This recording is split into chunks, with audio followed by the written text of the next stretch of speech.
Yo, what's going on, everybody? Welcome back to a weekly gaming news show. We are your hosts. My name is Trenell, and I'm here as always with the homeboy Todd. What's going on, Todd? What's up, man? What's up? Nothing much. Got this nice long holiday weekend. Yeah, happy Memorial Day. Yeah. Memorial Day weekend.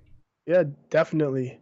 Yeah, hope everybody's having fun, cooking out. The pools are gonna open tomorrow, so go swimming a little bit. That's what I plan on doing. I'm jumping in the pool, man. Yeah, I'm doing yard work. Doing yard work, yeah. I might throw a brisket on the grill, but I'm definitely doing yard work. Okay. Boogie gonna be busy on Memorial Day. I'm gonna be having some fun. But yeah, we want to thank you guys for tuning in because this is episode 50 of a weekly gaming news show. We want to thank all of you guys for turning out, tuning in, and just rocking with us over 50 freaking episodes, man. That's half 100. Half of 100, yeah. So that's definitely a milestone that I'm glad that we hit because yeah, we plan on doing this for as long as you guys want to watch. So yeah, definitely we want to appreciate you and give a big thanks to you guys. So we really appreciate the viewership. But yeah, let's go ahead and get into the podcast, and we are going to start with our patented, not really, but our weekly icebreaker. And if you're unfamiliar with that, because I feel like everybody's episode is their it could be anybody's first episode. You never know. So I like to explain what we're doing here. The weekly icebreaker is just a part of the podcast where we ask a question between the two of us, or the panel if there's more than just us two, and we kind of get a sense of where we are on certain gaming related topics. Sometimes we'll go off the handle and we'll talk about stuff that may not necessarily have to do with gaming, maybe movies or comics or something like that. But we usually try to keep it game oriented. So this week, with E3 just around the corner, we want to talk about our wish list from the big three. And so this week we're going to be talking about Sony. So wish list from Sony at E3. What do you want to see from them, Boogie? I'll let you go ahead and start. Well, I just want to see dates, right? Mm-hmm. Just some dates. I mean, last year at E3 they had a whole ton of great games that's supposed to be coming out, and quite a few of them came out. Specifically Horizon Zero Dawn. Right. That was one I was super stoked for. But the Spider-Man game, that is probably the reason I brought the system more than any of the other games. Mm-hmm. When is that coming? Let me know, please. Yeah, they've been really good at keeping that under wraps. Mm-hmm. And really cloak and dagger with that, because we haven't seen or heard anything about that game other than it's coming. It's gonna be dope. And last week or the week before, there was a rumor, or there was a bit of a dispute where one of the Sony execs said, yeah, it'd be out in 2017, but one of the developers like, yeah, no, not even. So, I want to just figure. I would like to see more of the game, and I just want to know when it's coming, because that's a game I'm definitely excited for. Okay. Again, like I said, I mean, last year at this time I didn't have a PlayStation 4. And that Spider-Man announcement, that wasn't the only thing. There were other factors, but that's one of the games that pushed me over the edge to get ahead and grab one. Yeah, no, I agree with you 100%. I mean, if you can ask anybody that knows the kind of games that I play, there are two franchises, I should say, no matter what they are, I'm going to be buying the games for those franchises. And that's Sonic the Hedgehog and Spider-Man. I always buy those two games. And I've been really waiting and anticipating for a new Spider-Man game because they've gone through some transitions. I mean, they went from being developed by what's that Activision team? Treyarch. Yeah. And then they transitioned over to Beenox. I didn't like any of the Beenox ones, to be quite honest. Man, which were the Beenox ones? I think those were the Amazing Spider-Man movie ones. Yeah? Maybe. Hold on. I think they did. I think they did both of those, and then an additional one that was outside of the movies. Didn't they do the last Spider-Man was Beenox, wasn't it? Yeah. What was it? Yeah, that was the movie one. No, it wasn't. Crap! They did one. Let's take a look. I'm looking. Amazing Spider-Man 2. Oh, The Edge of Time. Oh yeah, those like really linear ones. Yeah, that's the one I'm thinking about. Yeah, Okay. I didn't like that one at all. Yeah, no, they came up with some really cool ones, but the more open world games that they did were based on the movies. Right. And while I didn't necessarily hate them, I don't know. I feel like there's definitely a room for some innovation in that franchise. So Insomniac is doing this, so so I'm clamoring for a real like change in the status quo for the Spider-Man games, and so that's definitely on my wish list as well. I cannot wait to see what they do with that. But I also want to see some more like hidden things. They came out with a lot during not the last E3 but the E3 before that, the the E3 that dreams dreams came true when they announced like Shenmue and Final Fantasy VII Remake and all of that. I want some more things like that. The Final Fantasy, I saw a story on that. It was a small story. I read it too, and I don't remember. They were talking about that and some other remake that's going to be coming soon. Yeah, so yeah, I want them to bring back some more things that the fans have been wanting for a long time. It just haven't been able to get because money issues or like there hasn't really been any type of interest in that market or something like that. I would really like to see something like that, because out of all of the PlayStation exclusives that I never really got to play, a lot of them are already being remade. Like you got Crash Bandicoot coming back with the Insane trilogy. What else? You got Final Fantasy coming back. But there was always this one other game that I really liked on the PlayStation. And you know what that was? That was, oh god, what was it called? It was like the water racing game. Was it called Jet Moto? Was it Jet Moto? Oh, I know you're talking about I think it was Jet Moto. I think that was it. I know you're talking about the Wave Runner game. Jet Moto on the PlayStation. Yo, that was like the coolest fucking game that I never got to own because I never had a PlayStation. And they came out with 3 of them. The last one was in '99. I want some more like unrealistic racing games, man. That's what I want. So just real quick, I got an update. Oh, thank you. The Final Fantasy VII was in the news, and apparently it's not coming out for 3 years. Oh, whoa, damn! Oh shit! Yeah, I know I read an article about it. I couldn't remember the content. I just kind of blew past it. Another 3 years? Yeah, I don't really care for another Final. Fantasy. I'm not a huge fan of Final Fantasy, so it doesn't bother me so much. But I mean, that game is already planning on being episodic. Is it going to be just one solid game now? If they're going to take an extra 3 years on it? I don't remember. I'll have to go back and read because I read the article and it's kind of like in one ear out the other because it's something I'm really wasn't that interested in. So yeah. Wow. Okay. Well, that was kind of like a short end of our wish list from Sony. We'll be going through the other big heavy hitters that are going to be showing up at E3 next week. We'll do Microsoft, and then on E3 day we'll do the third parties. But that was just to give you guys a little taste of what we think about Sony at E3. And in the long form, we'll go into a little bit more detail about it. But let's go ahead and get through the top 5 news stories for the week.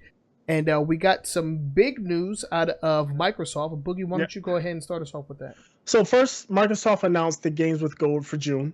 Depending on where you're sitting at, you may be disappointed, you may be excited. They got 4 games, Speedrunners and Watch Dogs, which are Xbox One titles, and then Assassin's Creed 3 and Dragon Age Origins, which Dragon Age Origins, from my understanding, is a very good game. Assassin's Creed 3, we've talked about that, and its boring protagonist. Speedrunners, I'm not too sure. I've never heard of this game, but it looks to be a platformer, side-scrolling 2D platformer, retro graphics. Speedrunner.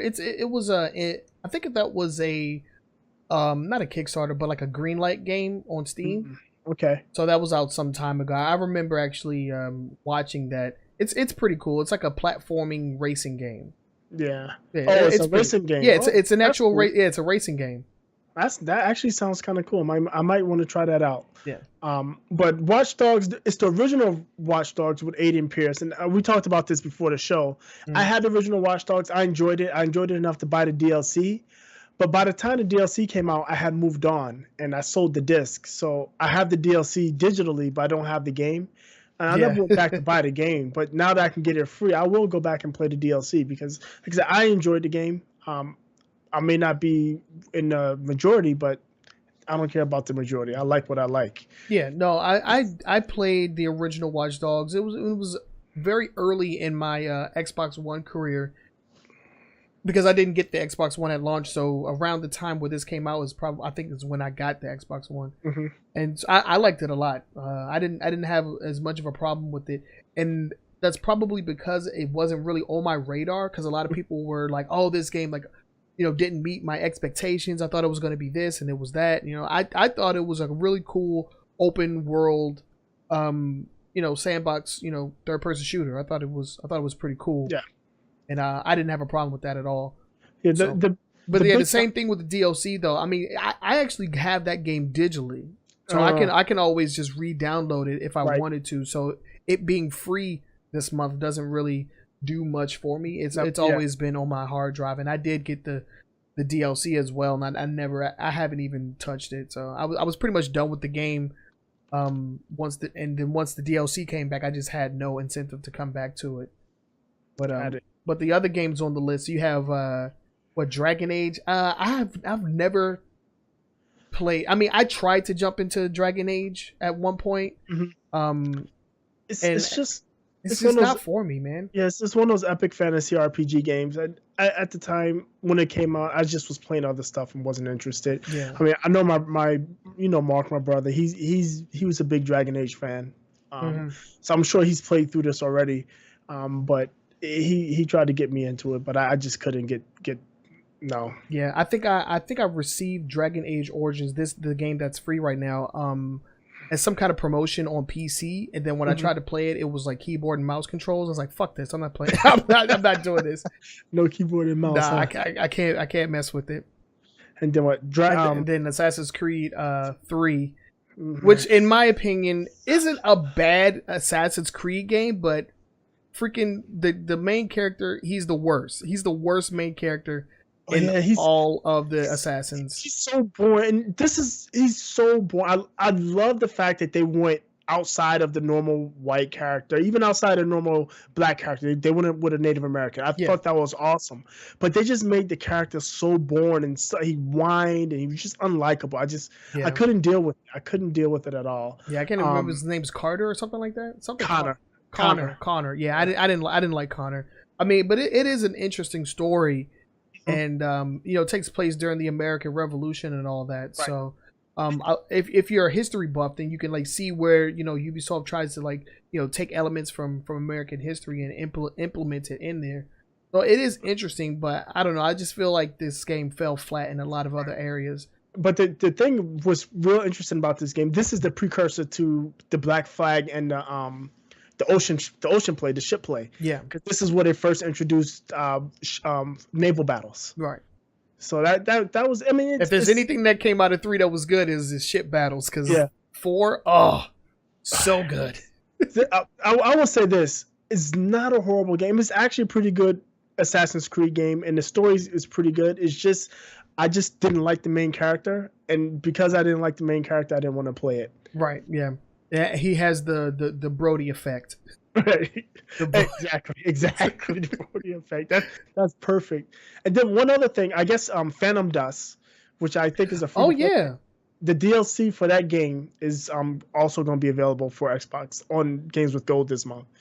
Yeah, no, I've been hearing a lot about this Phantom Dust game. Apparently it was like a sleeper OG Xbox game, or was it a 360 game? Let me see. I think it was a 360 game, but I think it was like a hidden gem, and like not a lot of people got into it, but like now like people are just like all about this game. Right. I've actually been seeing a lot of ads, and like some people are claiming that this is probably like one of the best games like ever. I'm like, maybe I should try to get my hands on it and see what's up, because it's available for download. Yeah. Right. It's a free to play game, right? Action strategy. Yeah, it was actually an original Xbox game. Yeah, it was an OG Xbox. Yeah, original Xbox game. I'm not sure if it's free to play, but I believe Hmm. I could be wrong, but I believe last month it was in Xbox Games for Gold, and then now the DLC is available on for free as well. Wow. Yeah, I didn't get it. I missed it then. But I mean that's what you have this month. This Phantom Dust kind of, I don't know. It's what is it? A shooter card game, right? It's like a strategy shooting game or something like that, where you use cards as your attacks or whatnot. Right. I don't know. I mean, if you're into that, that's great. I don't know. It's not something that I would claim to be into, but I've heard a lot of people talking about it lately. So maybe I'll give it a try and just to see what it's like. Yeah, why not, right? All right, so we have some more Xbox news or Microsoft news. So what do we have next? Microsoft has officially announced their Game Pass. If you've missed it, a couple of months ago, it was free. It was open to those Alpha Club members, the Alpha Early Access Xbox Live Access members, the basically Alpha and Beta testers. And basically, what Game Pass is, it's Microsoft's version of a monthly gaming subscription. Unlike, say, PlayStation Now, it's not a streaming service. The games are for download. So you pay $10 a month, $9.99, and you have a library of games that will be available to download. They're starting off with 100 titles. They have some decent titles to start with. I mean, they have Gears of War, the original Gears of War trilogy. They have Halo 5 Guardians, the BioShock trilogy. Those are both the Gears of War and BioShock trilogies are both the 360 versions, by the way. They have Payday 2, NBA 2K, Pac-Man, Fable 3. I mean, they have quite a few games. I looked through the list. I did my 14-day free trial. I went through the list. They actually have some interesting games. A good mix, a fair mix of Xbox 360 and Xbox One games. But, with the Xbox 360 games, all of them will be playable on the Xbox One. So you have that. And another thing is that the games will be rotating. So some games will be taken off and some games will be added month to month. And if you decide that you wanted to buy the games, you can buy them at a discount as long as you're a subscription member. So this is what I feel Sony should have done with their subscription service for games. Like I really feel like doing something like this is just it's just better, man. Like I don't know, man. I really. Well, Sony really can't do it because they don't have any way for them to play any of their back catalog. Yeah, the only way they can play your back catalog on a PlayStation 4 is by streaming it. You can't play PlayStation 3 games on the PlayStation 4 where Microsoft has that ability.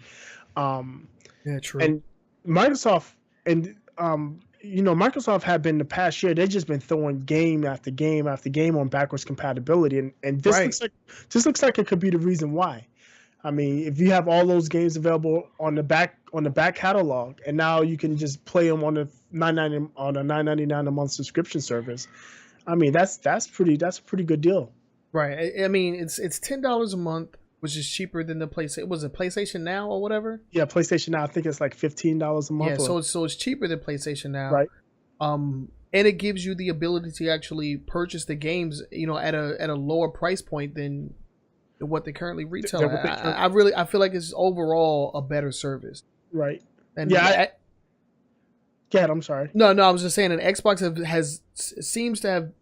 seems to be pushing towards these small like intermediate services, you have your games for gold, and then you have your this Xbox Game Pass. They seem to be doing those right, but then on the other hand, PlayStation has all the exclusives. So it's like give and take. It's like, okay, well, we have all these cool services where you can play older games, but PlayStation is like, yo, we got the new games. We got all the new games. Yep. Yeah. So it's we got all the new games. We got all the new content. That's definitely what PlayStation is pushing. But I mean, for what it is, I mean, like you said, it's a good deal. I mean, $9.99. That's a Netflix subscription. Yeah, that's Spotify right there. Right. You got 100 games. I mean, you're not getting all little super AAA titles, but there are some very good games that. But then it doesn't get stale because they're always right. Bringing in new games and taking out ones that may not be selling so well. Right. So I want to give it a couple months to see how it progresses, and how big the library grows. Because I think right now PlayStation now has a library of about 400 games. Mm-hmm. Most of those are PlayStation 3 games. Although they did say that they'll be starting to add PS4 games later on this year. But I'll be interested to see how this service evolves as far as titles going in and out, and how large the library grows. Yeah, me too. And I mean, for $10 a month, you can't really beat that. You can't beat that. I'll give it a shot if there's a lot of games on. And like I said, it's a 14-day free trial. So I mean, dude, I need hard drive space before I do that though. It's a 14-day free trial. So for those of you out there that have hard drive space, you can go ahead and give it a try for a couple of weeks. See what you think of it. I mean, like I said, it can't hurt. Free for 14 days. See what you like. I mean, they have some good games out there on it. So cool. Last story with Microsoft. What we got? So Beam. Remember Beam? Yeah, Beam their online streaming service, right? Right. There's no such thing as Beam anymore. Beam has been changed to Mixer. So it's essentially the exact same service. But they did rebrand it. It's called Mixer now. They added a couple of new features when they introduced Mixer. One of the features that they added, which I think is awesome, is that you can do party up streams. Co-op streams. So up to four streamers can actually stream on the same channel, and your viewer will see a four-panel split screen, and all the chat would be contained in the same stream, which is really cool. You don't have to use any kind of third-party plugins, anything, and you can, like, if there's a group that's grouped up to play Overwatch. I was about to say that. or Halo, which was in the video display. You can you can see it on one screen instead of, like I said, using third-party plugin or having multiple browsers open. Mm-hmm. Which is that's awesome. Another feature they have, they're going to be launching a mobile app. And what's cool about the mobile app is that you'll be able to stream mobile games from it directly from your mobile device. So if you're using your iPhone, your Galaxy, your iPad, or whatever tablet you're using, you can actually stream whatever you're playing. So if you're playing Clash of Clans, you can actually stream that to Beam, which is interesting to say the least. Yeah. No, that's freaking dope, man. And that's actually one of the things that I like about Beam the most is the ability to have more than one person. Like you can watch more than one person at a time. I mean, me and Yama or Mount Lover used to try that. We used to try and do that like way back in the day, and it was a lot harder than you think it is. I mean, over the years they've gotten better with it. So like, if me and Mount Lover are streaming, there's these third party links that allow people to go to some other place and then see it that way. But having all of this just like integrated into the Xbox dashboard, like that's freaking amazing. Right, and it's still as easy as it had been previously to start a stream. And then another real cool thing about it is, by watching streams, you earn what's called sparks. For every minute you watch, you earn 2 sparks, which allows you to interact with the stream. Like when they did this launch, the relaunch, I think it was Thursday or Friday, they did it. They had a fireworks show at the end, and if you had enough sparks, you could actually go in and select which firework you wanted to shoot off. Oh, that's pretty cool. So that's cool. And then the other thing is that they're launching a channel. It's called Mixer One, and it's going to be curated content, curated streamers, some shows, some talk shows, and they also mentioned that there would be conventions or if they're game release reveals and stuff like that on this Mixer One channel. So maybe we need to start streaming on Mixer, dog. You know what? You're probably right. Yeah, you're probably right. But no, I think that's cool. I mean, I honestly didn't think that Beam needed to be rebranded. I mean, during the short amount of time that it was live, I mean, they were already broadcasting, like big tournaments and events and all that. Right. So it didn't seem like they, were like hurting in any way. Right. I don't know. I mean, today they were actually streaming. I watched. They were streaming a Forza 6 Championship Series. Ooh. It was actually kind of cool. I don't know why. I enjoyed it. Hey, I watched it for like 40 minutes. oh wow, yeah. All right, so yeah, I'm gonna have to check it out, and then like when we do like stream, like I was planning on I plan on playing some For Honor later on. Like if we could get that set up, like that would be dope. That'd be dope. Yeah, that would be dope. Yeah. So yeah, we're definitely gonna have to look into that. I'm actually a little pretty excited about that. Yeah. But that's gonna do it for Microsoft news. And now we're transitioning straight into Nintendo news. So let's get started with Nintendo. What we got for them? So Nintendo had a big week too, huh? Yeah, they did. So the first thing that we have with Nintendo's announced their Summer of Play event. Summer of Play 2017 is basically it's a road show for Nintendo stuff. It starts on June 9th in California, Irvine, California, and it ends in Baltimore on September 2nd, the weekend of September 2nd. I think that's even Labor Day weekend. Mm-hmm. I'll have to check the calendar. But basically, they're going to have Switch stations and DS stations, and they're going to have some new games for you to play and try out. It's basically a traveling hands-on show. Get your hands on the Switch, get your hands on the DS. Some of the games they announced for the Switch were ARMS, Splatoon 2, Mario Kart 8, 1-2 Switch, the big boys, Zelda, Ultra Street Fighter 2, Super Bomberman, Minecraft. 3DS, they have Pikmin, Pokemon Sun and Moon, which is almost a year old now, but shh.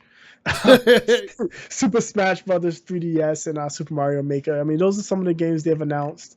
I think why not? I mean, the Switch is big. I still don't see a place, especially with the Switch being as big as it is. I'm pretty sure at some point it's going to just start eating into the DS market. Oh yeah, that's to be expected, man. You can't really expect for them to have, two, handhelds on the market and put the same amount of resources into both of them. Right. I mean, the DS has been on the decline for a little while, and now that they have this new console out, I mean, it's going to transition slowly. I mean, they're going to continue to support it, no doubt, but over time, they're just going to diminish the amount of resources that they put into the 3DS and just roll all of that over into the Switch, and then the Switch will be the Nintendo console until they come out with some other crazy thing, which I don't think is going to happen. I think they've kind of put all their eggs into one basket with the Switch. It's the Switch or nothing at this point. Yeah. And the thing is, the Switch is not a horrible system. No, not at all. It's it's selling like hotcakes. Yeah, it's selling like hotcakes, but it's not getting the hot IPs. The hot reception. It's not getting the hot reception that you thought it would be getting from third parties as well as it's selling. Mm-hmm. I think they have a power issue, and they're going to continue to have that issue. Yeah. I don't know, man. I mean, I guess you could have you sort of should have expected that. I mean, this is a handheld, and so like the number one thing, and this is the number one thing I thought about, when the Switch was announced or was being talked about, was like, how long is that battery life, dude? Right. And like, how much power is it going to take? Like, am I going to be able to just carry this thing in my pocket or whatever? And like, I don't know. A lot of people just keep theirs in the dock and just like don't even move it. Right. That's the thing, and it's a pretty big device. It's not DS small. It's about the size of like 7-inch tablet, right? Yeah. So I don't know, but yeah, try out your Switch. Yeah, pretty much. I mean, and I guess this makes sense since they're not gonna be having a huge E3 presence, that they would just like tour around and let people try out the Switch or whatnot. I think they did something similar for, what was it for? Gosh, I think it was for Splatoon or something, like when that was coming out. I can't remember. I know we talked about it. It was a long time ago, and I think they actually came to DC, or it may have been when the Switch was like still like hadn't been released yet, and they toured around with it. I think that was it. Oh yeah, they did do a tour. Yeah, they did. Right. Yeah, so I think this is something similar, and then they'll also be giving out some news as to what's going to be happening. I mean, this is cool. When you're not going to have a big single event like E3, it's good to go out and give the people the chance to see and put their hands on it. Right. Because right. not everybody can make it to E3, No, not at all. I mean, what's it in California, right? I'm not going. Yeah, no. O's gonna be there. Man, I'm jealous. Yeah, O's gonna be there. But yeah, we'll see what comes out of there. I don't know if they're gonna have any new, any surprises. Mm-hmm. Maybe they have something at E3 that's gonna show up there as well. That you might want to try out. But other than that, I don't know. Yeah. What we got next? Speaking of surprises, so apparently there's been a huge leak, right? So huge leak, yeah. Apparently, and what's the name of the site? I have the site. Don't say anything. Nintendo World Report. World Report got their hands on some information of a Rabbids Mario mashup game. It's like it seems like a strategy RPG that's going to be coming. When I say strategy, I think of like Final Fantasy Tactics type game. That's what it seems like, a turn-based strategy RPG. Okay. Where there's 8 characters, and there's Rabbit characters and there's Mario characters. And it looks like it's a date. They had a release date sometime this summer, July, August time frame. I mean, there's a lot of information, a lot of details for this not to be real. My question is, who wanted this? Did you want this? No, I definitely did not want a Rabbids Mario game. I mean, if you look back, Rabbids was actually a spin-off of the Rayman series. Yep. And being a huge fan of Rayman, I hated the Rabbids because they got like 17 games before Rayman got his own game. And so for them to, and I don't know, I thought that the Rabbids games had kind of like died off. I was hoping that they did. I never really played any of them. I think I may have played one or two, just at somebody's house or whatnot, but definitely not something that I was looking forward to at all. I mean, it does seem a little interesting. I'd have to look into the actual, like, how is the game gonna play before I actually, think about like even like looking at it. But I mean, it's one of those where you never ask for it, but it may actually turn out to be okay. Yeah, it may be something that you definitely enjoy, right? Right, so, right. There's always that chance. I just found it surprising because I know they had 1 million Rabbids games. Yeah, they did. I didn't think they were all that popular. No, I mean, because they started off as like adventure games, and then they just kind of just diminished down to just your standard, Wii U wiggle waggle games. Yep. Yeah, waggle games. That's what they kind of diminished down into. So maybe they're trying to bring the Rabbids back into some form of try to narrow down the genre for the Rabbids. I don't know. Because they've been all over the place. You have platformers, you have party games, you have adventure games, you have just about everything with the Rabbids in them. Maybe they're trying to narrow down the genre and kind of put them in their own place where they can keep them. Because they already have a platformer. If they want a platformer, Ubisoft needs to just go ahead and make another Rayman. Stop playing. That's true. Because that's what I want. and what's funny about this, because this apparently or purportedly is being developed by Ubisoft, right? Yeah, this is an Ubisoft developed game. And Ubisoft was really bullish. What's his name? Yves Guillemot is. I'm not saying his name right. Maybe not. Probably not. But he was all over the Switch. It's so exciting, and we're so excited to be working with Switch. Maybe this is what he was excited about. Maybe he got to play with the Mario characters. Yeah. Well, we'll see. But Ubisoft and Nintendo has always had a pretty good relationship. Well, we'll see. We'll see what happens. Yep. Right now, the genre is categorized as crazy combat adventure. Right. That's what it says here. In the little picture. In the little picture, yeah. But in the article, they mentioned that it was going to be a turn-based strategy type attack with weapons. I don't know. Whatever. When I read it, the first thing I pictured in my mind was Final Fantasy Tactics. If you've ever played Final Fantasy Tactics, that's what I thought. Yeah. I mean, but we'll see. We'll see. It sounds interesting, if anything. if it's coming out in June, I mean, if it's coming out this summer, it's definitely got to be announced at E3, right? Yeah. Well, it's been leaked beyond belief. So right. But they got to officially announce it at some point. So yeah. At that point, we'll actually see what they have, right? Yeah. There's no doubt that this will be at E3. All right. Then the last story coming out of Nintendo. What's up? I'm gonna let you take this one. Oh man, so we've been talking about this for a while now. Nintendo DS modders. I mean, if you've had a DS for a while, then you're probably no stranger to the modding community. I mean, these guys have done a lot when it comes to the DS. As far as like homebrews, getting free games, getting mods or whatever, hacks and whatnot. And there has been a very conscious effort on Nintendo's side as to stopping these guys, right? Putting these guys in their place and letting them know like, hey, we don't want you doing this. Before it was kind of just like with the updates, like when you updated your firmware, that would kind of like kill off all of the mods that were currently able to be used or whatnot. Mm-hmm. And then I remember this was a story we talked about where Nintendo had actively reached out to modders and hackers and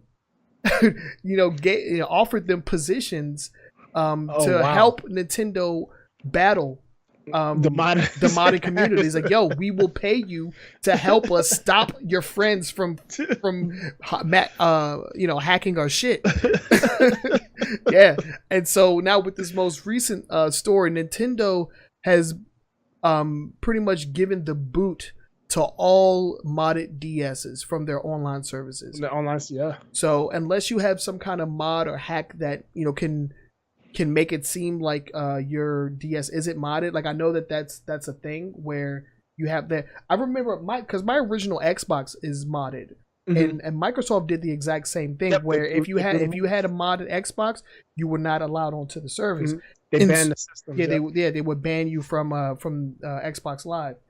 So my Xbox has a little switch on the bottom that you can like turn on and off, and you go from the modded firmware to the real firmware that could be updated and everything. Right. It was really cool. So unless you have something like that, you can't get online on your DS anymore. Right. I mean, yeah, you get an error code that it's explicitly says you no longer have access. No, access to online services has been restricted by Nintendo. So mm-hmm. they're telling you we did this. It was us. It was me and me. I did. And so, yeah, I mean, shots fired. I mean, it's a moving target though. With any system or any basic computer device, it's an arms race. Yeah, the hackers get the upper hand, then companies get the upper hand back, and it just goes back and forth, right? So. Right. It's just like anything else. It's interesting to see that happen. I mean, who knew? I mean, if anybody is overprotective of their IPs and their hardware and whatnot, it's Nintendo. But I mean, at the same time, people have been getting their hands or getting the ability to mod and hack Nintendo consoles like out of the breaks. They don't make it super difficult for you to get in, man. And the problem with this, some of these mods, not a lot of them, but some of these mods allow people to get games for free off the eShop. Yeah, I think that's the worst of it. I mean, there's some mods, and one that I actually thought about doing myself, where I would be able to use a wireless signal coming mm-hmm. from the 3DS to basically stream, so that I could stream my 3DS footage, and that's all I really wanted to use it for. Mm-hmm. But there's hacks out there that allow you to get free games from the eShop. Mm-hmm. And that's not where it's at, man. Right. That makes it bad for everybody. That's where we get this draconian digital rights management stuff from. Right. So I mean, if there's anything that they're trying to stop, it's most likely that. Right. And it's putting the other people that want to use it for more. I'm not going to say it's legitimate, but for more legitimate reasons than actually just stealing, Right. it puts a damper on their situation. People that are using that mod so they can stream to Twitch or wherever they're streaming to, or even just make gameplay videos. Right, because out of the gate, there's absolutely no way for you to capture footage on the 3DS.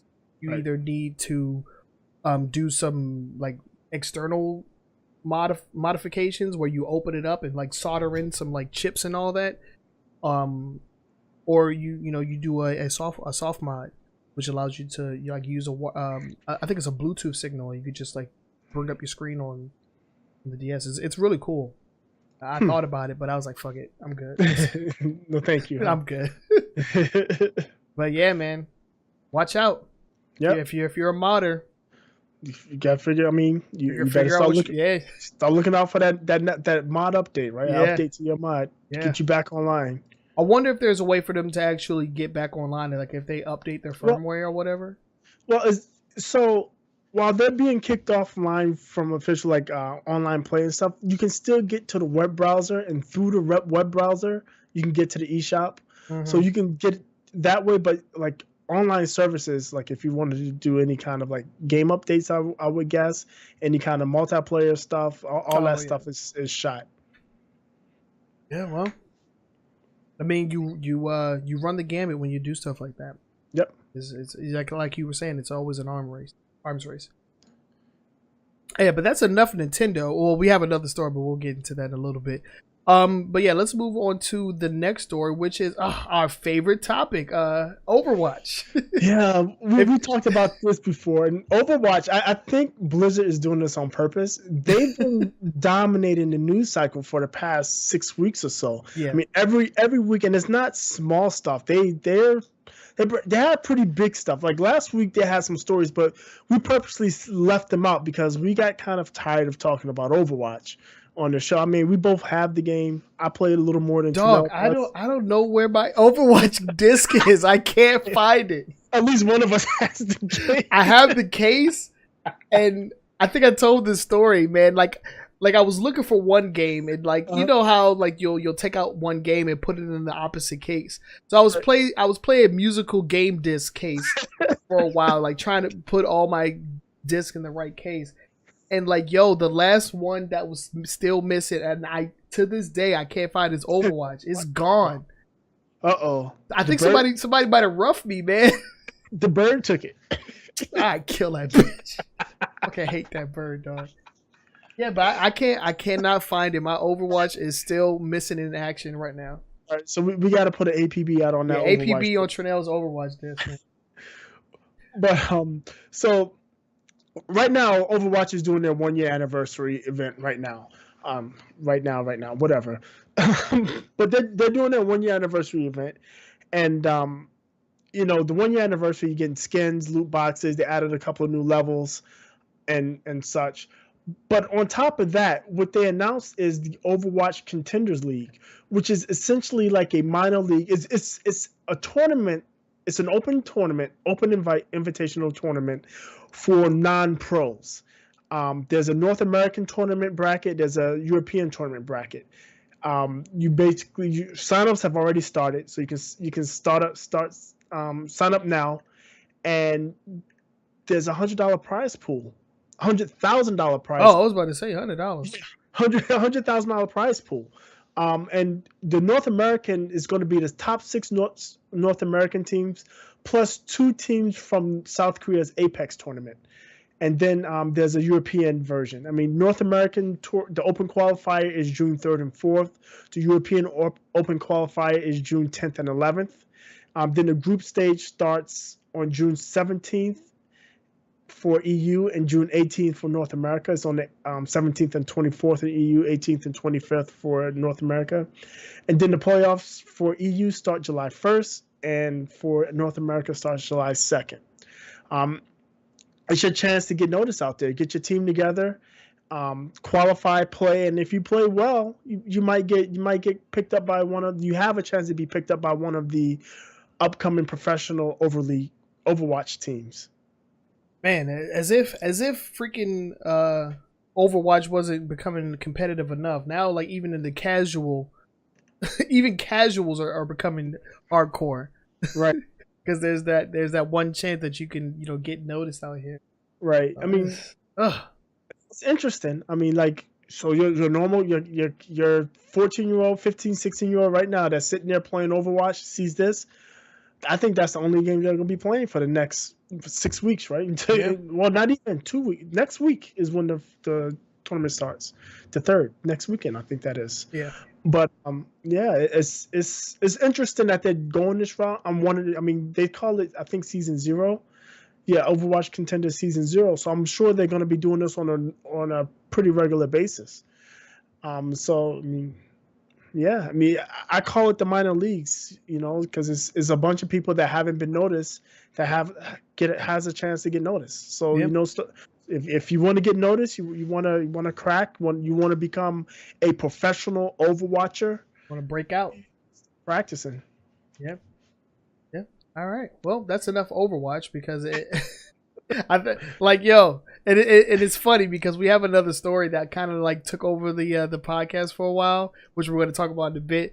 But like Overwatch has been that one, and like you were saying, like it might be deliberate, like because some of the news that has come out from Overwatch has been the best news. So I wouldn't say that it's been like deliberate on their end, but it's just always something with. I mean, people are even complaining about the anniversary event. They're complaining about how much it'll take to get everything out of the loot boxes, and people that make that complaint sit and spin. Get out of here. Yeah, just beat it. Get out of here. You're not entitled to everything, so just go away.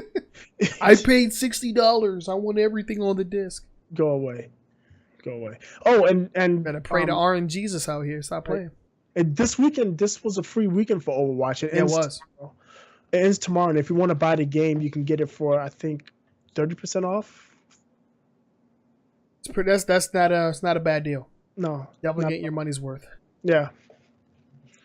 All right, but yeah, let's move on from Overwatch to our next story, which is the release date for Far Cry 5. Now, go ahead. This was interesting. I like this announcement because it wasn't just a release date that they announced. Right. Alongside the release date, they actually gave a lot of like details about the game as well. Yep. So they released their trailer, their release trailer, their announced trailer.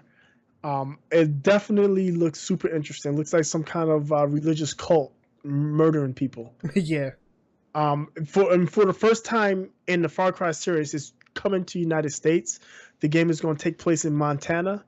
Yes, Americans, there's a state called Montana. It's just like it's in the middle of the country. Yo, no offense to anybody from Montana, but like if you're not from Montana, you don't know nothing about Montana. It's like what? Exactly. Big sky country, right? But yeah, it looks interesting. It looks pretty. The game looks damn beautiful. I think. Yeah. No, I mean, dude, I've been a fan of Far Cry for quite some time. I remember playing the first one on the OG Xbox, Far Cry Instincts, I believe it was. Uh-huh. And it was probably one of the first like really open first person games that I ever played. And I don't know. I fell in love with the series after that one. And I've played every single one of them since then. And like I told you, my girlfriend, she's done, man. She killed it. She beat Far Cry Primal. So now this is the next game. And what's great is multiplayer co-op. Oh yes. Thank you. I mean, there's no local co-op that would work real good for you and Nessa. Yeah, that would. Co-op. It's only online. At least to this point, it seems like it's only online. But still, a game like this with co-op, I think it would be fun.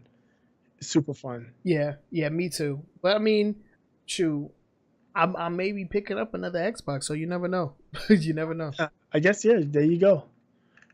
But no, the game looks dope. I plan on playing it whenever Vanessa's done with it because she really likes it. And, she really liked the format of Far Cry Primal, and I really think that Primal tried to go back to Far Cry's roots, right? Like with the vast open world, and and especially with the cave people, like, because I don't know, I don't know exactly how to explain it, but in the first Far Cry, there wasn't a lot of talking. There wasn't a lot of like explaining what was going on there. Like you would just kind of just left to your own devices, and like you kind of just like learned as you went along. And I feel like they wanted to try to get back to that without stripping the game down too much.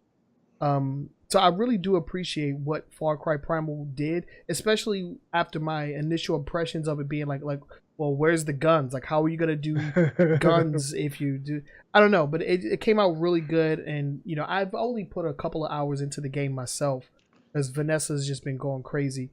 But yo, this game looks dope. I mean, Far Cry is definitely one of those franchises that I pick up. Yeah, it looks really good. I'm actually I'm kind of getting a bit excited for it. I mean, like I said, I think I played the first Far Cry for maybe an hour, and I just really didn't get into it.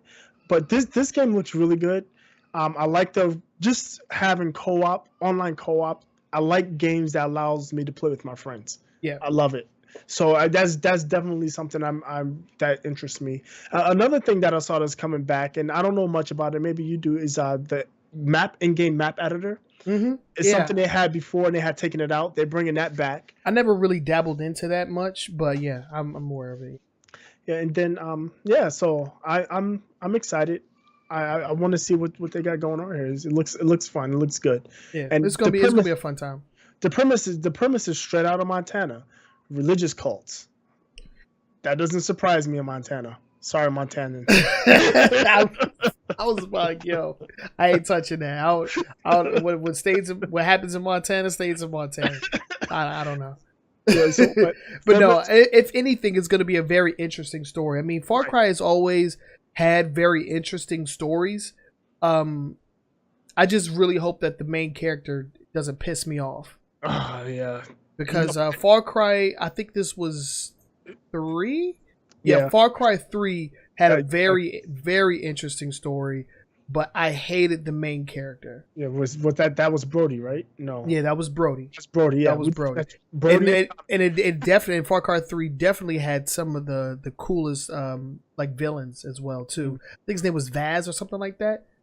That guy was awesome. Like I said, Far Cry was just off my radar. I think it was like Vaz or Zaz or something like that. I remember, but he was cool. And then Far Cry 4 just tried to copy what 3 did in a sense, and it just didn't work.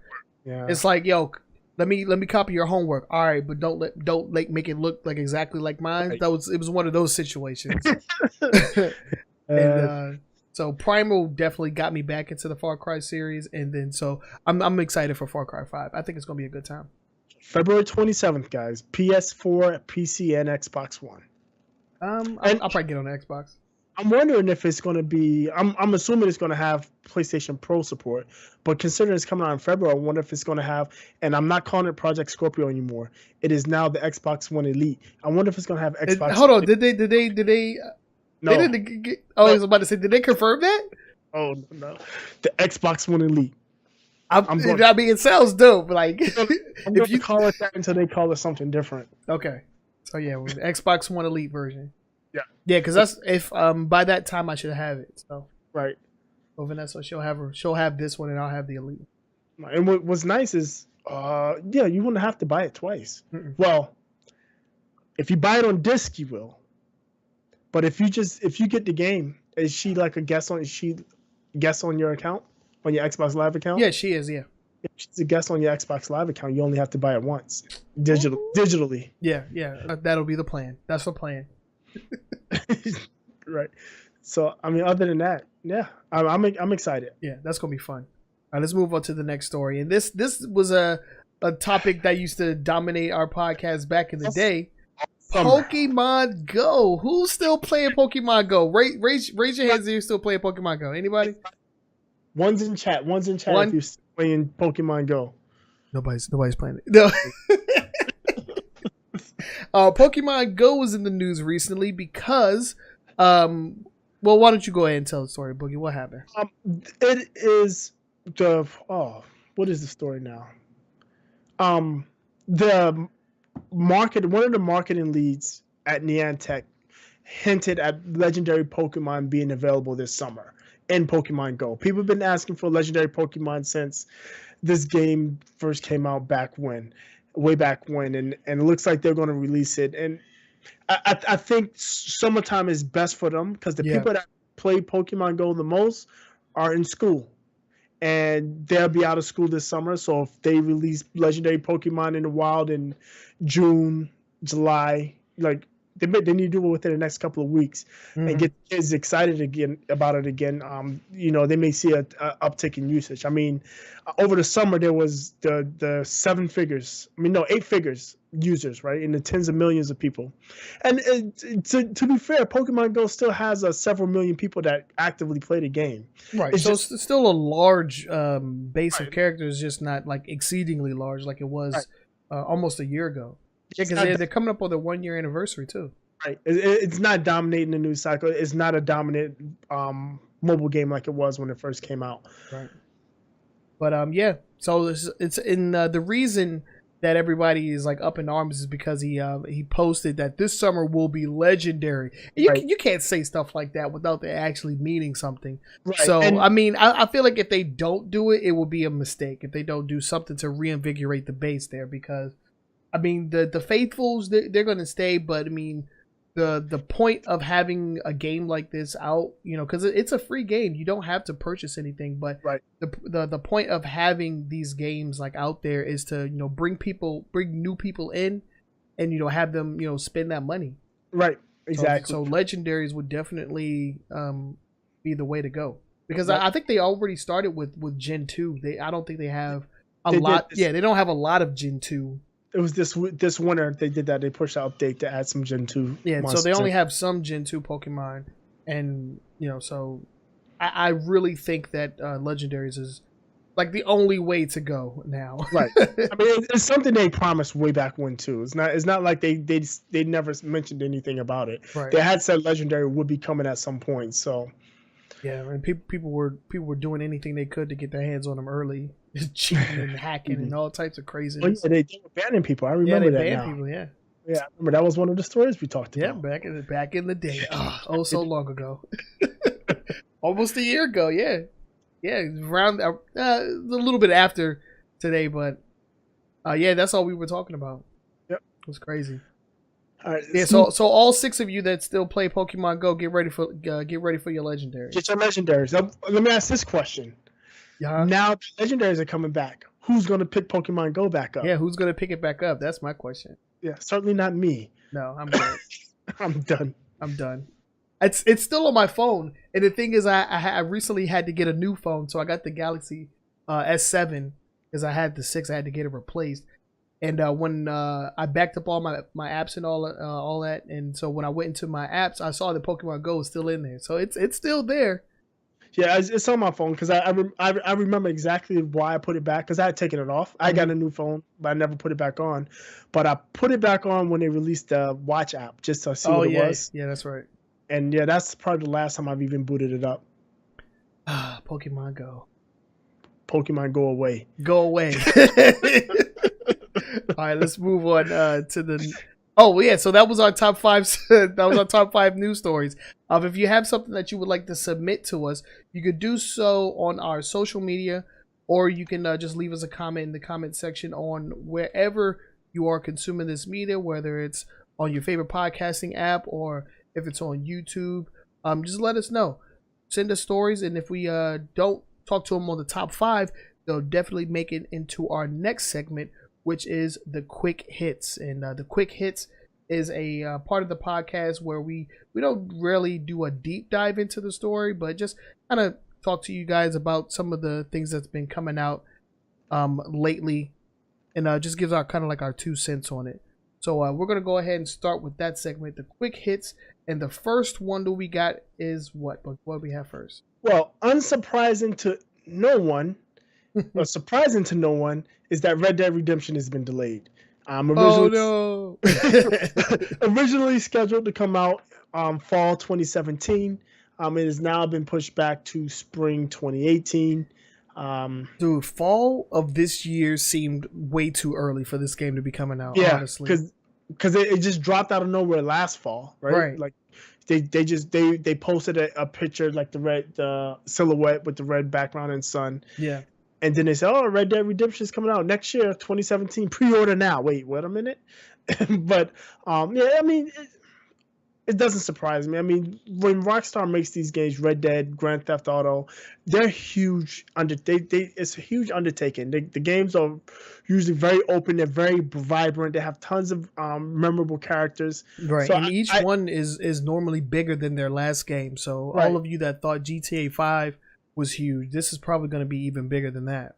right. So and again, working with new systems, the Xbox One Elite, PS4 Pro, is optimizing for those systems and all the other great stuff. I mean, I can imagine that they need more time, and I'm not one. Yes, sometimes I will be disappointed that there's some games that get delayed, but I'm not going to be upset if you could delay your game to make sure it's a quality product out of the box. Right.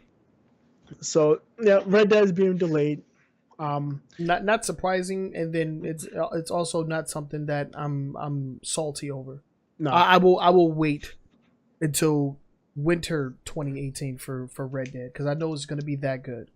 yeah, I will. I mean, and this makes it easy for me anyway because there's so many goddamn games I need to play, man. Like, no, yo, that joke came out in freaking fall of this. I would never get to some of these other games, man. Because when that thing comes out, I'm dropping everything. Oh yeah, Red Dead. Yes, immediately. Red Dead. That's what I'm going for. Absolutely. I'd have to drop everything. The original was so good. It was. I love that game. Good. Oh, I have it too. I have it now. It's on my hard drive. Oh man, it was so good. But yeah, moving on. Yeah, moving on. What we got? Um, Lawbreakers coming to PS4. Yeah, Cliffy B's project. After he left, what'd you say, Epic? Epic, right? yeah, Epic Games. After he left Epic, he's got his own little thing going on. He's got this shooter called Lawbreakers. It's actually a pretty interesting premise. Is you're in a world where that's gravity challenged. So it's a 5-on-5 shooter, first person shooter. Think of class-based shooting, almost like Overwatch, right? Mm-hmm. But it's got this added mechanic where there's low gravity in places, and you can control. I guess can you control? I don't remember if you can control or not, but it's definitely going to affect gameplay. Yeah. But that's coming to PlayStation 4, for sure. That's been announced. And what's real cool about it coming to PlayStation 4 is it's only going to be $30 on PlayStation 4 as opposed to a $60 game. Right. I mean, and it looks pretty dope. It's very fast paced. Right. On top of like the crazy gravity shifts or whatnot, you have like what seems like these little like grappling hooks, right, that allow you like super crazy mobility. So it seems cool. I believe it's already out on PC. Is that true? I thought it was on like either alpha or beta. Okay, yeah, because I saw a few people actually were streaming it. Yeah, a couple days ago. Yeah, I don't think it's a full release. I think it's I know they had an alpha, and it might be in a closed beta right now. Okay, yeah, because I did sign up for the closed beta, so they may not have chosen me, but we'll see. We'll see what happens. If I do get to play it, I'll definitely put my my first impressions up on the YouTube channel. So definitely look out for that. Yeah, I know it's supposed to be coming out sometime this year. So yeah, it's sitting in beta. Yeah, it's coming out sometime this year, but it looks super interesting. It's something I will play. I mean, I still like my first person shooters. My FPS of choice right now is Overwatch.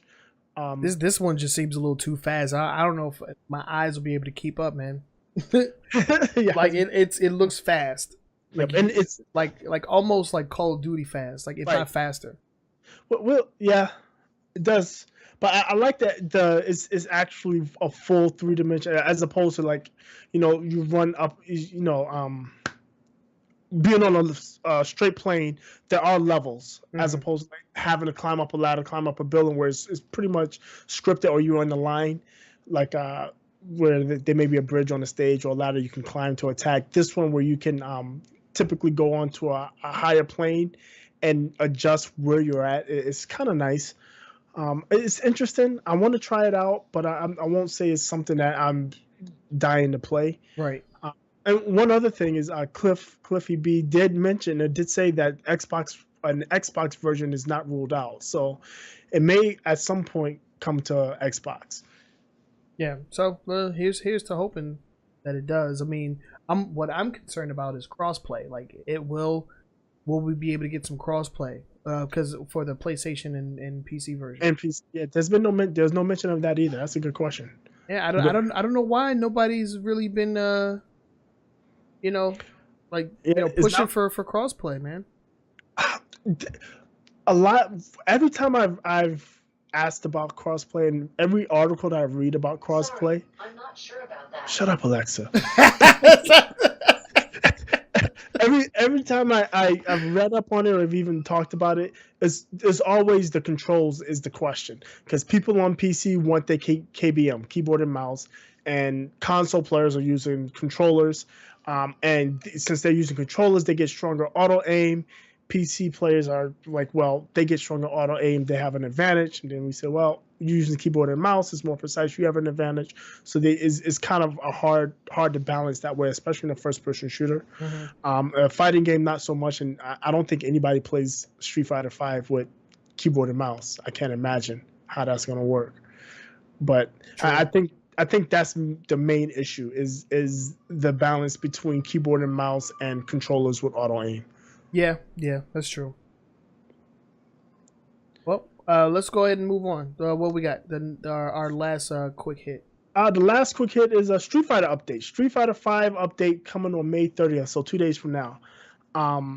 They're going to add the new Capcom Fighters Network. It's supposed to add some much more stability and some matchmaking tweaks and such. They're adding Ed. Is that his name? Yeah, right? Ed. Yeah, Ed is coming. He's being released. Then they're adding Vega's classic flamenco tavern bar to Street Fighter V now, and then also the Thailand level. I'm assuming they just said a Thailand level. The only Thailand level I know is Sagat. Well, there was 2 Thailand levels. I believe both Bison and Sagat are from Thailand. Okay. See, it just says a Thailand level. It doesn't say which one. I think it's Bison stage. Yeah, I'm looking at it right now. This is Bison stage. Okay. Street Fighter 2. That's pretty dope. I think they showed that off during Ed's trailer. Oh, did they? Yeah. So I remember that one. That's right. And then there's balance coming. There's some balance updates coming to Balrog, Armika, and Dalsim. But the big thing about the biggest impact for this update is, of course, the addition of Ed, but the CFN, where they updated the rage quit penalty system. Mm-hmm. They're tweaking the ranked and casual the match loading times. They're allowing you to now save user settings in the battle. In the training mode. They're improving matchmaking. More detailed stats for the fighter profiles. There's country and league rankings now, and there's some friend management that's coming. So those are the big things that's coming to Street Fighter. This Street Fighter V update, other than that, my thing is, like, will the Barcelona stage be banned? I just want the Barcelona stage. Because it gives Vega the thing where he could climb up on the cage. Oh, he can't do that on any other stage. Like, as far as I'm, right. As far as I know. So will that be like a part of his moveset? Are they gonna allow that? Like, I know Vega players are super happy, but I would think they have to, right? I don't know. To me, this would just be a banned stage. Like you can't use this in tournaments, can you? Well, that attack is not unblockable. Oh, I think he's invincible when he's on the cage, though. See, so you just have to wait for him to jump. Maybe they added it that he can. If he can be kicked off, I guess it's not a huge problem. But I mean, come on now, if he could just climb up on the cage and in the match, or maybe give a timer that after a certain amount of time he jumps off. Automatically, maybe. I don't know. I just think it's real funny. I mean, it's cool that they're adding that in. I mean, that was something that was in the original Street Fighter 2, and I believe in Street Fighter Alpha, I don't know if it was like some kind of like input code or something, but you could get the cage to drop on any stage, so that so that Vega could use it. Yeah. So it was primarily a part of his move set, but they haven't had this in a long time. Right. I can't remember if that was like an actual thing though. But yeah, so that was our quick hits. Let us know what you guys think about this story or any of the stories that we talked about, in the quick hit section or in the top 5, and know that you can submit stories to us via our social media or in the comment section. And like I said before, if they don't make it into the top 5, they'll most likely make it into a quick hit, because we like just talking about stories, and if you submit them to us, then we'll definitely want to talk about it with you guys. Yep. So before we move into our next segment, I do want to give a quick shout out to our sponsor, which is the newchallenger.gg Discord for Street Fighter 5 and for the newly released Injustice 2. New Challenger GG. If you go to the website, you can go ahead and choose your game. If you're currently playing Street Fighter 5, or if you're newly into Injustice 2, the New Challenger Discord is the place for you, full of lots of resources and coaches and events that will help you further your game in any of the two. And I believe they're going to be picking up Tekken 7 when that game launches as well. Wow. So as you can, Tekken 7. So as you can see, I'm on the website right now, and you can see the list of coaches. And if you click on one, I'm gonna click on Mount Lover because personal preferences. If you click on him, you can see the characters that he mains and his coaching style, as well as his availability, and any other resources that he may have available.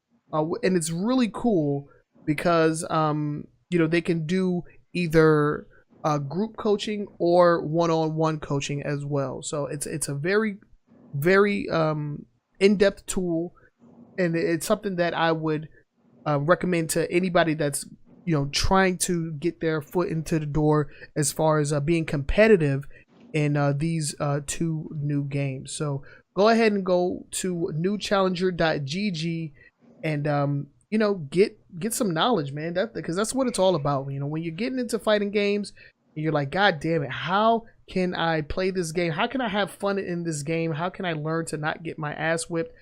This is where you need to go. You need to get some knowledge. And if you go over to their Twitch channel, which is New Challenger TV, they have pretty much a weekly schedule full of shows where they either go over certain videos and kind of give their commentary on what the players are doing bad and what they need to improve on. Then they also have the Mounts Dojo, where he goes into depth on character-based matchups, which is really cool. So head on over there and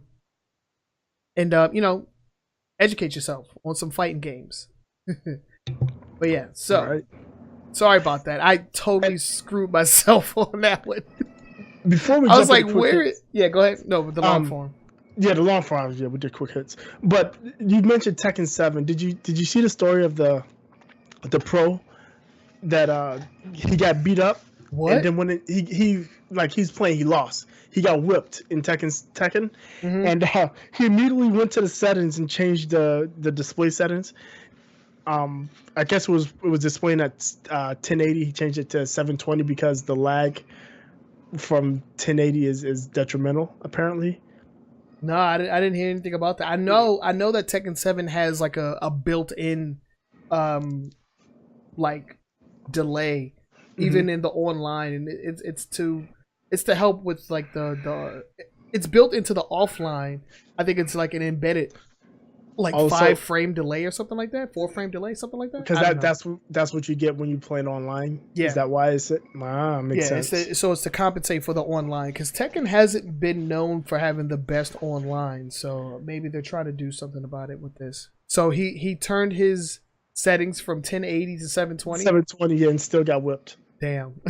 So yeah, didn't help at all. No, not at all. No, it's like baked into the game. I don't know. It's weird. Yeah, but I've never really been a Tekken fan. I might play it and then only play Akuma. It's like that. It's a Street That's Fighter right, because character. he is going to be in there. Yeah, no, he's like in the story and all that. I'm like, what? So do these guys share a universe or what? Like, I don't know. Yeah, but yeah, has never really been my cup of tea. I just though, because I think I think I played Tekken 3 like back in the day in like the arcades, and I always thought that Eddie Gordo was really cool, like breakdancing on motherfuckers. So I never got into Tekken because I always felt like Tekken was a ripoff of Virtual Fighter. So I never got into Tekken. Well, the first two were definitely ripoffs. Like like Virtual Fighter pioneered the quote 3D unquote 3D fighter. Right.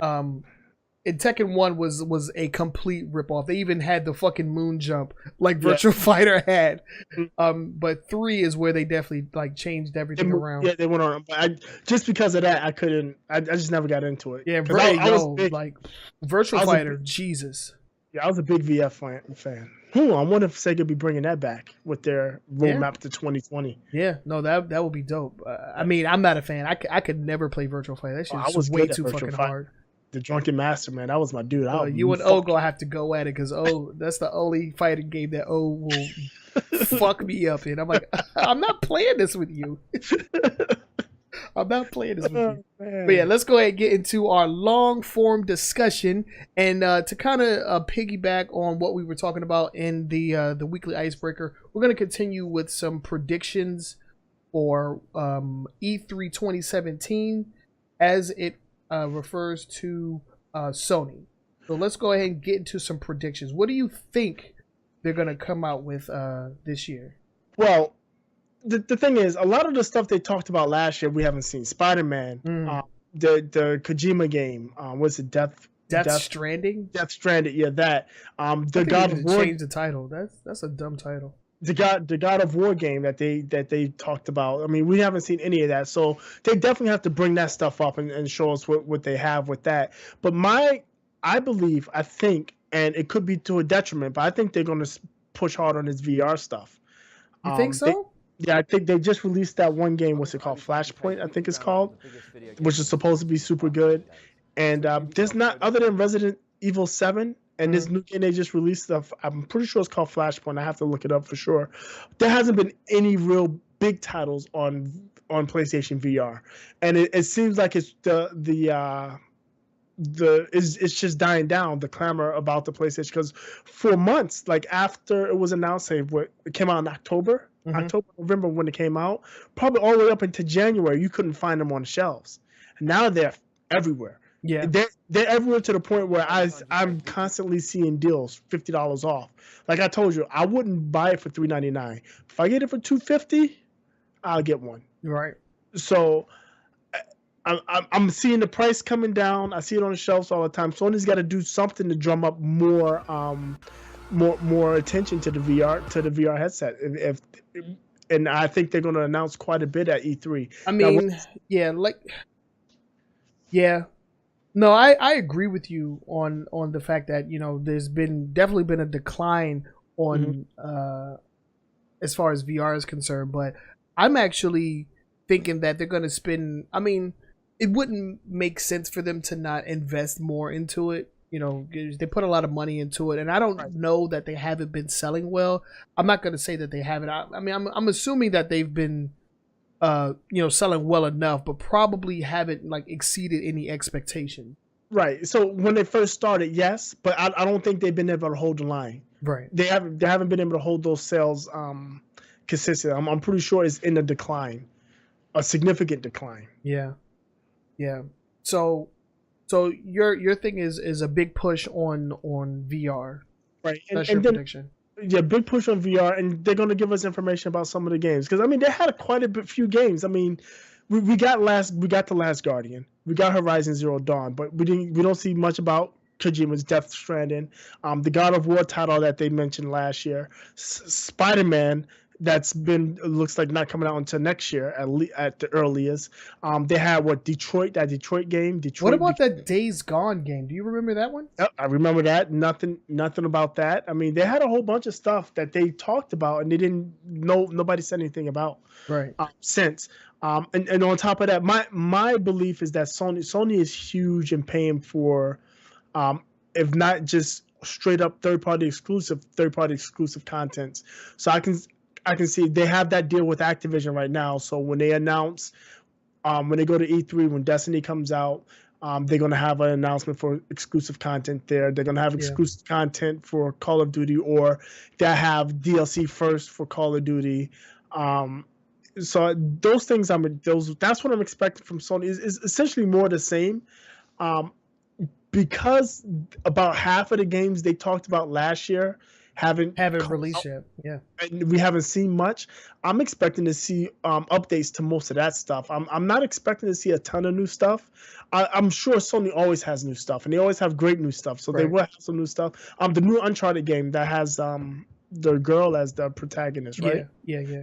You have to see that too. I mean, we have to see. We're probably going to see more of that too. Right. There was a rumor that came out. Well, it wasn't really a rumor, but the guys behind the Dark Souls series From Software said that something's in the works. I saw that. I wouldn't be surprised if it was a Bloodborne 2. Right, but would that be a Sony exclusive? Yeah, because Bloodborne was a Sony exclusive. Bloodborne was a Sony exclusive, yeah. Bloodborne was a Sony exclusive. I mean, and even if it wasn't a Sony exclusive title this time around, putting it on the Sony stage would definitely get the most. Well, I don't say we'll get the most. I mean, if you put that on a Microsoft stand, that would be fucking crazy. Remember what happened with Final Fantasy, right? Yeah. I remember when GTA was first brought up on the Microsoft stand. Like freaking the Xbox went nuts. Like, oh! But no, I wouldn't be surprised if they came out with a Bloodborne 2 or something from the guys at From Software. I mean, Dark Souls 3 has been out for a while. I feel like it's kind of, died down a bit. Sunset in Darksiders, right? I mean, Dark Souls. Mm-hmm. This is the last. This is the last Dark Souls game. Yeah, right. Yeah. So I mean, I don't think that I don't think they're gonna just completely jump out of that type of game though. So a Bloodborne 2 would probably be a little bit more appropriate. Right, because I'm thinking if they're not gonna be working on any more Dark Souls, what else is there for them to work on, right? So that makes sense. A new IP. I don't know. Yeah, true. There's always that possibility, but I mean, even if it isn't Bloodborne 2, I think they're gonna probably bring out the guys from Software and maybe announce something with those guys. That would be really cool. Yeah, and like you were talking about with the Call of Duty exclusive, they're probably going to bring out the guys and talk about that Call of Duty World War II or whatever. Yeah. You remember that? Yeah. The new this year's entry to Call of Duty, which is kind of a ripoff of Battlefield, right? Because Battlefield went from Modern Warfare back to the old school, so I guess Call of Duty's got to do it too. It's crazy. It's crazy to think that Call of Duty is trying to play catch up with Battlefield. With Battlefield, yeah, because to me at least, they were always kind of like in their own separate lanes, and they still are. I don't care what Call of Duty does, until I can fly a plane and drive a tank and ride a motorcycle, ride a horse in Call of Duty. It doesn't compare to me. I mean, they're first person shooters, but I mean the Battlefield, the maps and the battles are so much larger than like. The Call of Duty is like one shot you're dead most times. It's just super quick battles. I can actually defend myself and maybe even escape a gun battle in Battlefield. Yeah. So once you're getting hit, you're done. Right. Yeah. So no, but it's just as far as like the style of game or like the era that the game is taken in. It feels like Battlefield has taken the front end and kind of just like pushed towards a direction, and now Call of Duty is trying to play catch up with that. Yeah, go back. Well, Call of Duty got killed on Infinite Warfare. People complain about the space battles. Space battles. I will say this. That just sounds funny to me. Space battles. I will say about the Call of Duty Infinite Warfare, people are upset about Call of Duty in general, but they looked at the surface and complained about it being infinite. They said, well, it's bad because it's Infinite Warfare. But it's not bad because it's Infinite Warfare. It's bad because it's bad. Period. I mean, Call of Duty is not like it was in Call of Duty, the original Modern Warfare, Black Ops, even Black Ops 2, Yeah. and those games. It's a far cry from those as far as play, but they just added too many gimmicks all at once. And they need to strip some of that stuff out and go back. And they have a chance, I guess. Yeah, they probably. I mean, anything Activision does, they're going to announce with Sony because they have those deals with Sony, right? Yeah. So it'll be on Sony's stage. Is my assumption, unless they have their own stage. We'll see. The Last of Us Part 2. I'm hoping that we see some more of that. Yeah. It would be nice because I think definitely got to be there. Yeah, they revealed that at the PlayStation Experience, right? December, yep. Yeah, so I'm hoping that we see some more of that at E3 because that is going to be a must buy for me. Must buy. Yes, definitely. And I think did I have Last of Us? I'm pretty sure I wound up buying it on my PlayStation. I'm going to play that. I have the remastered edition for PlayStation 4. But I'm going to have Vanessa play that. She's gonna. Oh, really? Oh, she's gonna love it. That'd actually be awesome. Yeah, she's gonna love that game.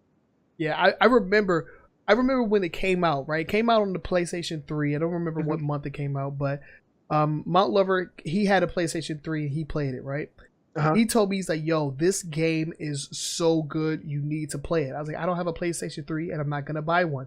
This dude came to my house with his PlayStation 3, was like, "Here, take this, play the game, enjoy. Like, you are welcome." That's just what he did.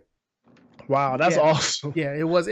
We lived like closer together at that back in that day, so it wasn't hard for him to just like walk up the street with his PlayStation. But yeah, he gave me his PlayStation 3, and I held on to it for quite some time because I went through the entire story. I dabbled in the multiplayer just a little bit, but I mean, I was pretty much satisfied with the game. I played it on a hard difficulty, so and that was such a good game. So I cannot wait for Part 2 to come out. Red Dead Redemption 2. I mean, we talked about that a little bit. Do you think it's going to show up on Sony stage? It could. I don't know. It could.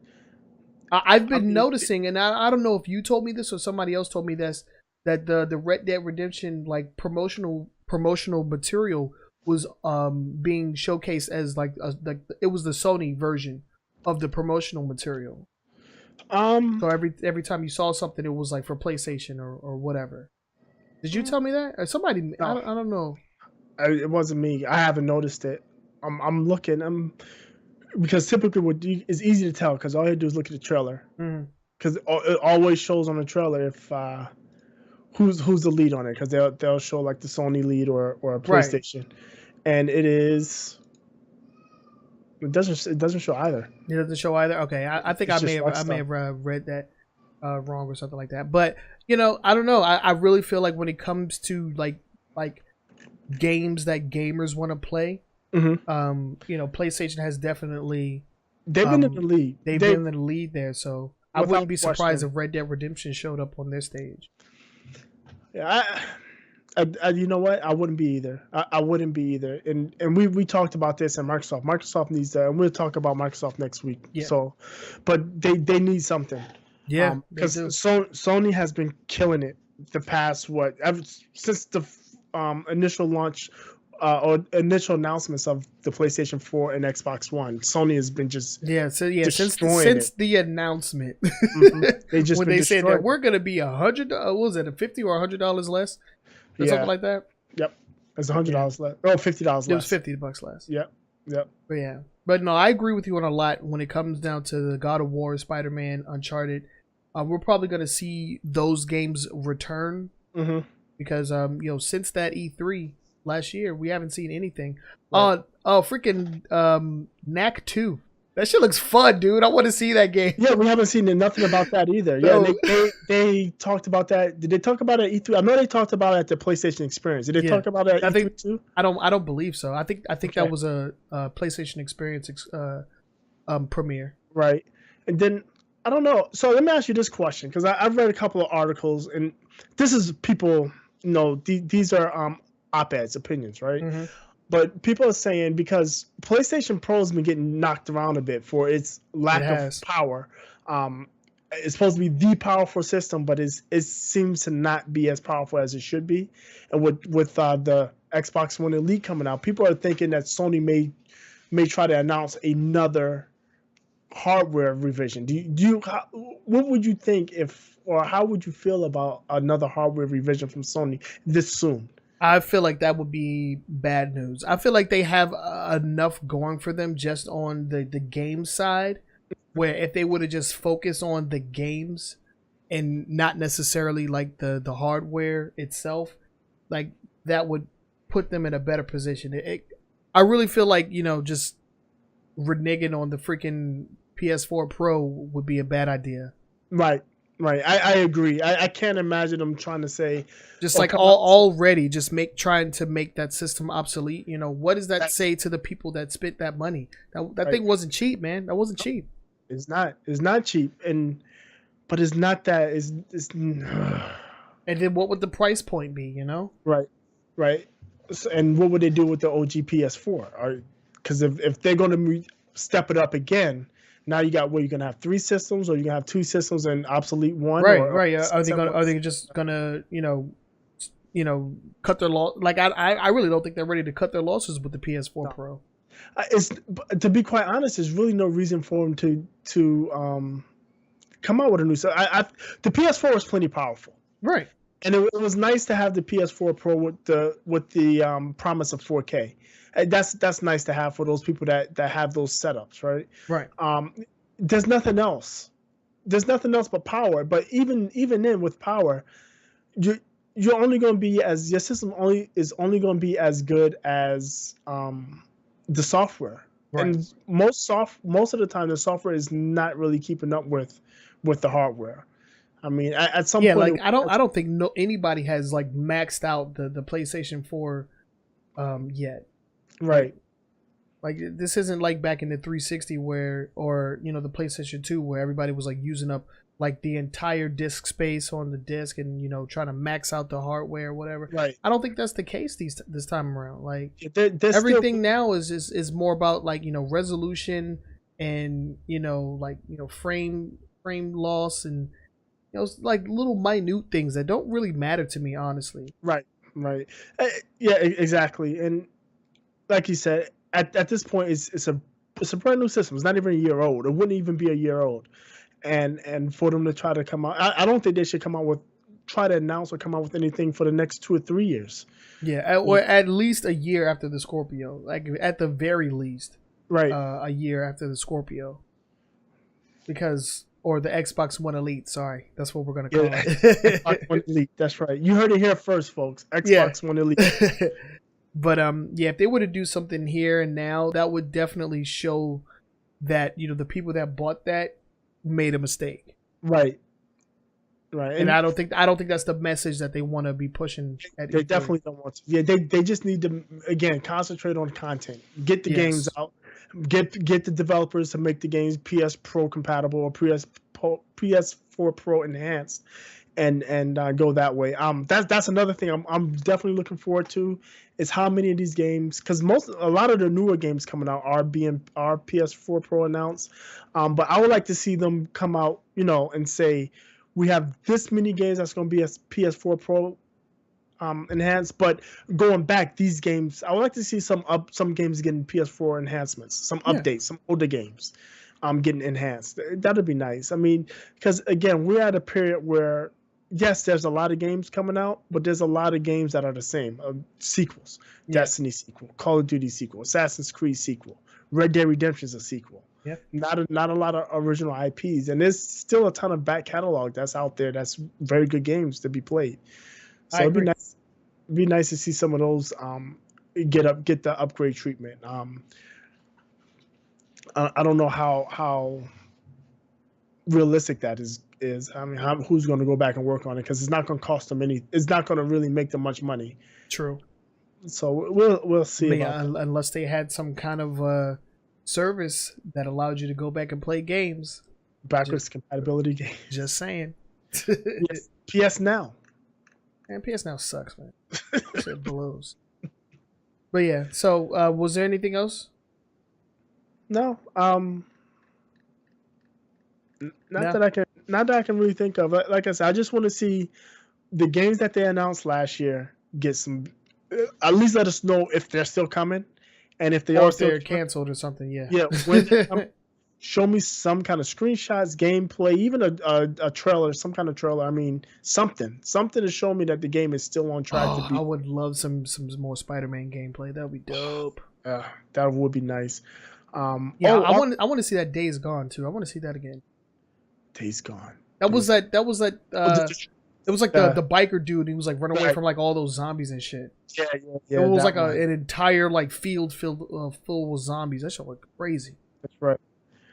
So yeah, it's interesting. I can't wait to see what they have. I have more stake in what Sony has because now I do have a PlayStation. Mm-hmm.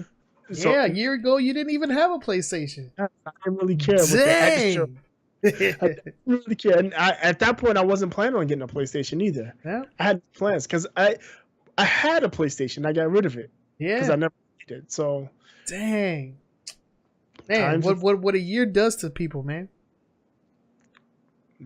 Time, man. Time changes all. But yeah, so that was our long form discussion. Let us know what you guys think. Do you agree with our predictions? Do you disagree with us? Let us know what you think down in the comments section of wherever you are consuming this media. But yeah, with that, we're gonna move on to our next segment, which is our final thoughts. This is where we kind of retrace our steps, talk about the previous stories, and kind of give our final 2 cents on each of them. And Boogie, I'll let you go ahead and go first. What are your final thoughts? The games with gold aren't overwhelming, and personally, it's not overwhelming because most of the games, actually all of the games, except for the one speedrunner game I've played and had experience with, I will be downloading Watch Dogs because I want to play that T-Bone DLC. I did the Xbox Game Pass.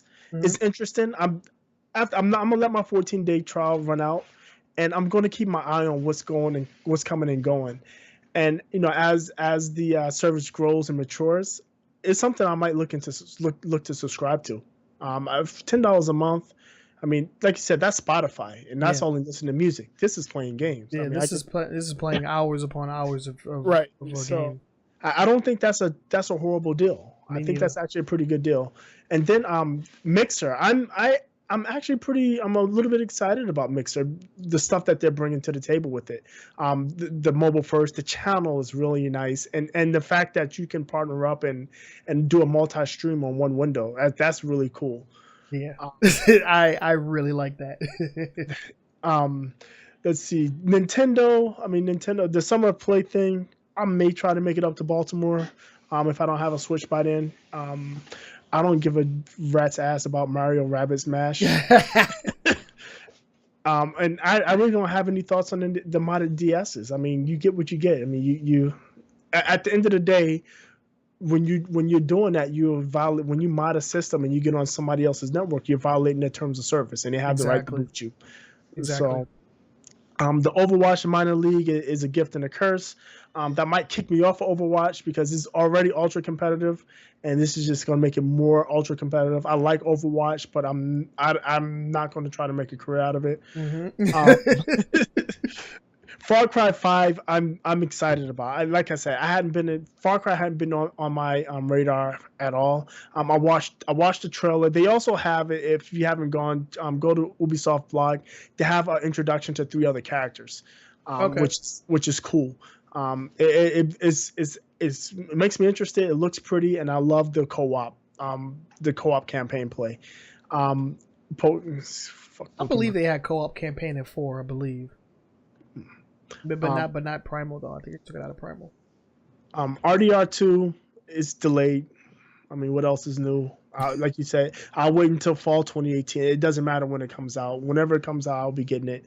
Lawbreakers seem interesting. Like I said, it looks like it could be super fast paced, but I mean, if I can give it a shot without spending $30, I'll give it a shot. And Street Fighter 5, whatever.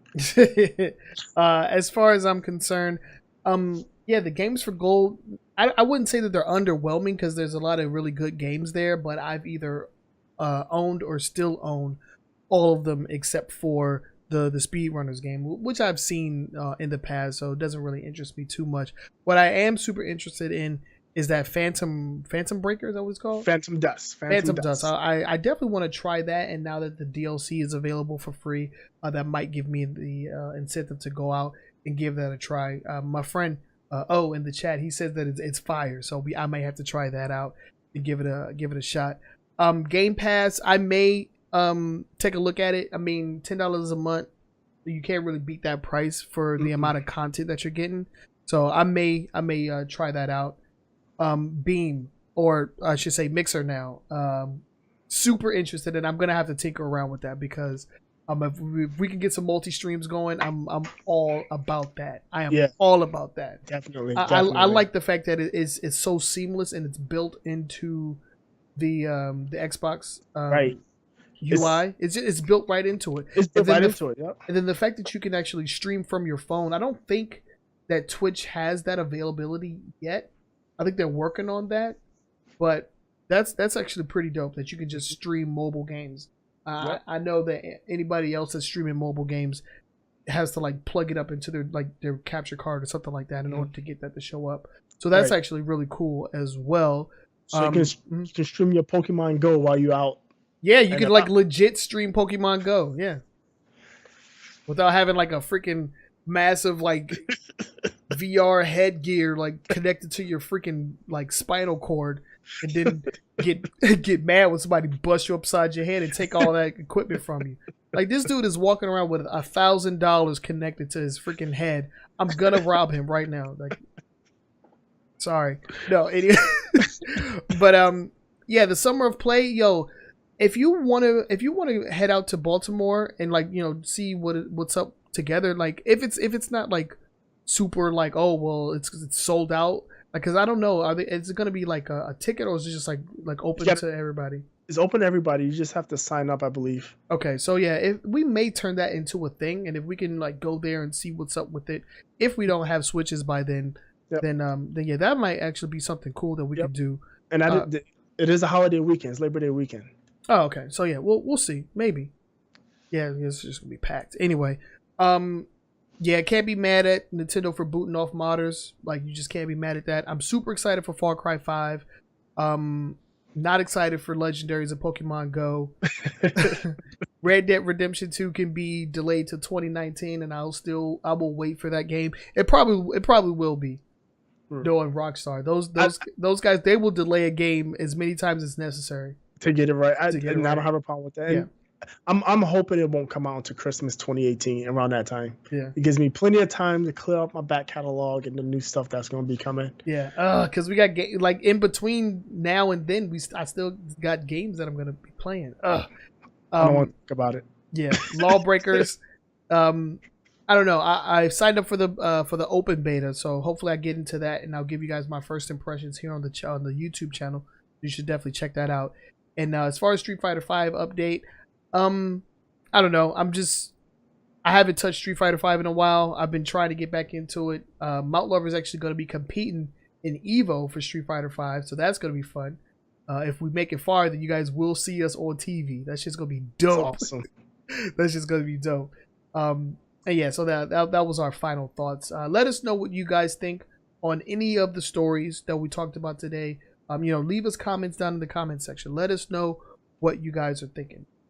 And with that, we can go ahead and get up out of here. Before we do, want to give one last shout out to our sponsor. And I have the screen up this time, so don't worry about it. The screen is up here. The new Challenger Discord. These guys are awesome. If you're new at Street Fighter V or Injustice 2, go ahead and go to newchallenger.gg and join the Discord. It's a very active and robust community filled with lots of players that are, open to, doing some quick one-on-ones.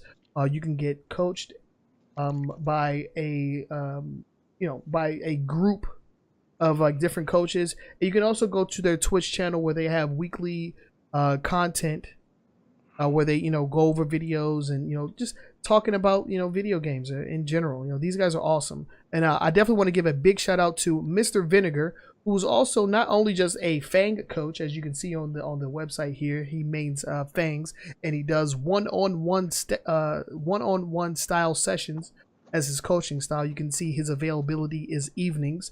So definitely big up to him, because he is the founder of the New Challenger Discord. And I also want to give a big shout out to our homie Mount Lover, who is not only a coach for Street Fighter V, but he's actually one of the premium commentators for the bi-weekly tournaments that they do over there. And if I didn't mention tournaments before, they do have tournaments every other week, I believe. And you can now actually look up the schedule. The event schedule is here as well. And they do have prizes as well. So definitely hit those guys up. And let them know that True Sonic sent you. Let them know that True Sonic sent you. But with that, we're going to go ahead and bounce up out of here. It was episode 50. We made it. We made it to 50. And here's to 50 more episodes. Here's to 50 more episodes. And yeah, we would definitely like to do something for you guys. Sorry, I almost choked on there. But yeah, we would definitely like to do something for you guys. So let us know, like, if there's any kind of like events or anything that we should do. Give us some suggestion to better the podcast, better the experience for you guys. We definitely would take all of your suggestions into consideration. But if you're listening to us on your favorite podcasting app, we want to thank you. And Boogie, why don't you let them know exactly where they can listen to us? So we are in your normal places. We're on iTunes. We're on Google Play. We are on TuneIn Radio, and you can get us in your favorite podcasting app. Just use our call letters AWGNS or a weekly gaming news show. Go to iTunes, go to Google, go to TuneIn, rate us, and like Trenell just said, leave us comments, feedbacks, what you like, what you don't like, something you may want to see. We'll consider it. Right. Yeah, and if I didn't mention before, our schedule is on every Sunday. We start at about 7 p.m. Eastern time, and then the videos go live on the podcasting apps and on YouTube the day after at noon. That's right. On Eastern Standard Time. So that is our schedule. Please be sure to come back. We would love to have you. And yeah, man, this has been a weekly gaming news show. My name is Trenell. I'm Todd, also known as Up Jump the Boogie. Hey, I said Up Jump the Boogie. Hey. But yeah, we will see you guys next week. Next week. Peace out. Peace out.